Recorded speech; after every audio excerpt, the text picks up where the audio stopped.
Okay, let's get into this. We're doing a deep dive today Yeah. into really one of the most incredible character arcs ever written. Absolutely. We're talking about the shift from Edmond Dantès, this, simple, happy sailor, Right? into the Count of Monte Cristo, this almost supernatural figure of vengeance. And our mission here is to trace that path. Mm-hmm. Not just the plot points, but the how and the why. The betrayal, yes, but also the transformation, the escape, and how he starts setting the stage for his justice. It's fascinating because it starts so brightly. We're in Marseille, 1815. Edmond Dantès, young guy, first mate on the ship, Fernand.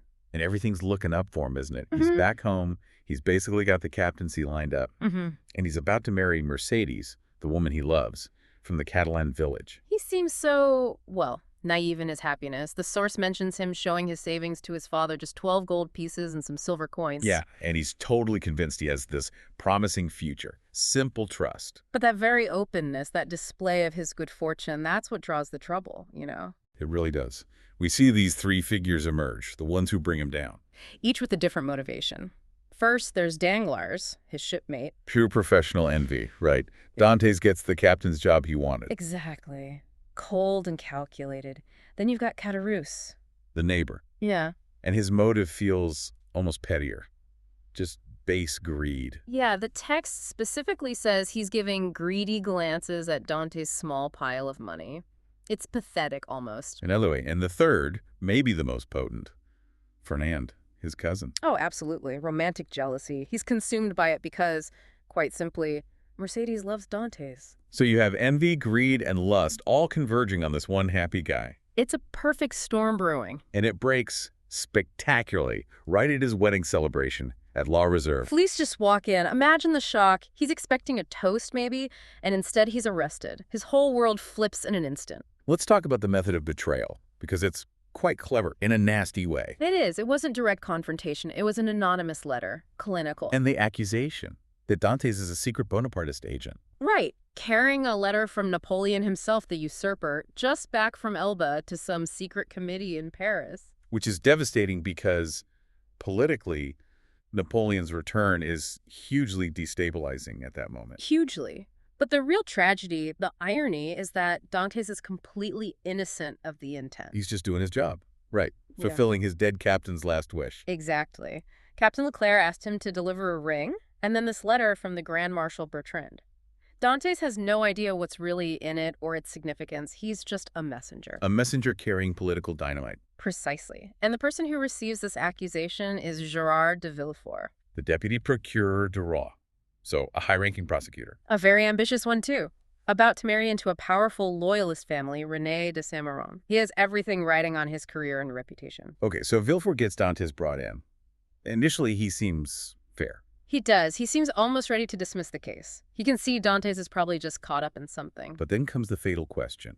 Who is the letter addressed to? And Dantes, trusting, naive Dantes, tells him, Mortier. Ah, and that name changes everything for Villefort. Instantly. The text says he turns pale, because Mortier Is Villefort's own father. and a very well-known, very committed Bonapartist, a huge liability for Villefort. So if Villefort follows the law and investigates properly, he risks exposing his own father, potentially ruining his own loyalist credentials and his judge prospects. It's career suicide. So in that moment, Villefort makes a choice. His ambition, his self-preservation outweighs justice. He buries the evidence. He burns the letter, and he condemns Dantes, an innocent man, to the Château d'If, indefinitely, without trial. Throws him away to protect himself. It's brutal. It's a calculated political murder, effectively. And that specific act of injustice born of political expediency, that's the fuel for everything that comes later. So Dantes ends up in this infamous island prison, and despair hits hard. Understandably, he nearly gives up, plans to starve himself, but then he hears something. A noise. Scratching from the next cell. Yeah, and this is the pivot. This is where the story turns from mere suffering to transformation. He meets Abbé Faria, number 27. The supposed mad priest, who everyone thinks is crazy because he keeps talking about a hidden treasure. But he's not mad at all, is he? Far from it. He's brilliant. A scholar, a philosopher. He becomes Dantes' mentor, his intellectual father figure in prison. And he has that cutting line for Dantes, doesn't he? About having ears but not hearing. And having eyes see not, he basically tells Dantès, you were blind to the world around you, and that's why you ended up here. That must have been hard to hear, but also enlightening. Absolutely. Faria doesn't just console Dantès, he educates him rigorously. Languages, history, science, economics. And critically, political analysis. He teaches Dantès how to think, how to connect dots, how to understand motive. Which leads them back to the anonymous letter. How do they figure that out? Faria guides him, applies logic. They recall the letter was written in a disguised, sort of backhanded script. But Dantès remembers his rival, Danglars, normally writes in a very distinct, flowing, handsome, running hand. So the disguise itself is a clue. Danglars had the motive, the opportunity. And the means. He wrote it, disguising his usual style. Faria helps Dantès deduce it logically. And they realize Caderousse and Fernand must have been involved too. Accomplices. Danglars wrote it, but the other two were likely there, adding their own poison. And knowing who did it and why. That changes Dantès fundamentally. The source says it gives him a new passion, that of vengeance. Despair is replaced by this burning purpose. And then Faria gives him the means to enact it. The treasure. The legendary treasure of Cardinal Spada, hidden on the tiny island of Monte Cristo. And we're not talking a small amount here. No. 2 millions of Roman crowns, Faria says, which translates at the time to nearly 13 millions in French money. That's not just wealth, it's power. Power on a scale that's hard to comprehend. It's nation-state level wealth, almost. It allows him to operate completely outside normal constraints.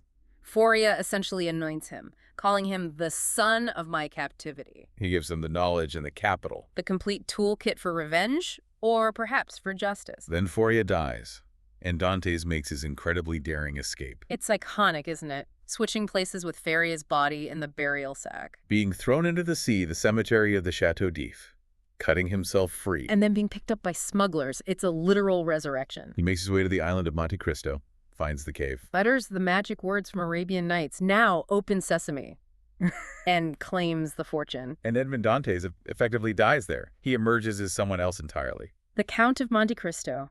Mysterious, powerful, seemingly omniscient, sometimes using the alias Sinbad the Sailor. Now he has the power. What's his first move?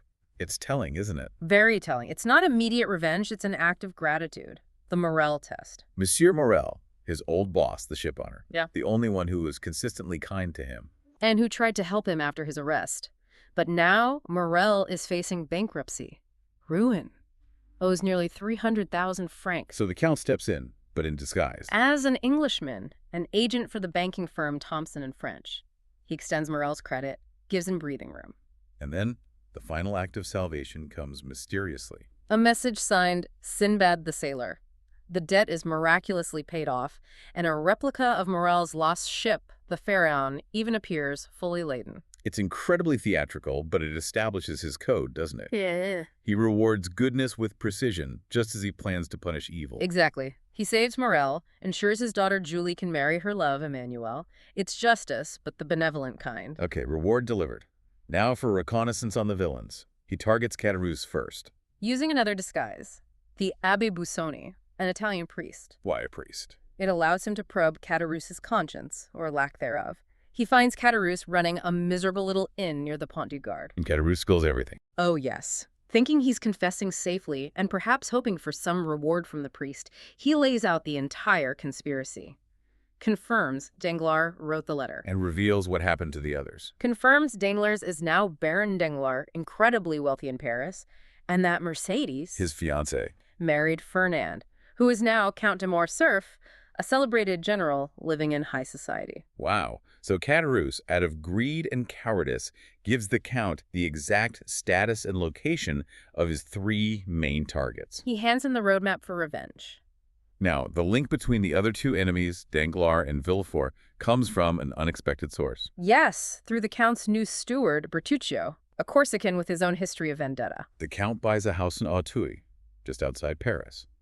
Number 28, Rue de la Fontaine. And Bertuccio recognizes the address and is overcome with terror. Why? What happened there? Bertuccio confesses he went to that house years earlier, back in 1829, seeking his own revenge against Villefort, who had wronged his family. He tried to kill Villefort. He thought he did. He stabbed him. But while hiding in the garden afterwards, he witnessed something far more shocking. This is the big one. He saw Villefort burying a box in the garden.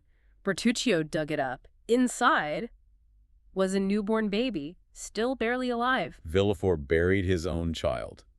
Illegitimate. Illegitimate. And Bertuccio later found out the mother was Madame de Nargonne, Who later becomes... Madame Danglars, the wife of the second architect of Dante's ruin. Unbelievable.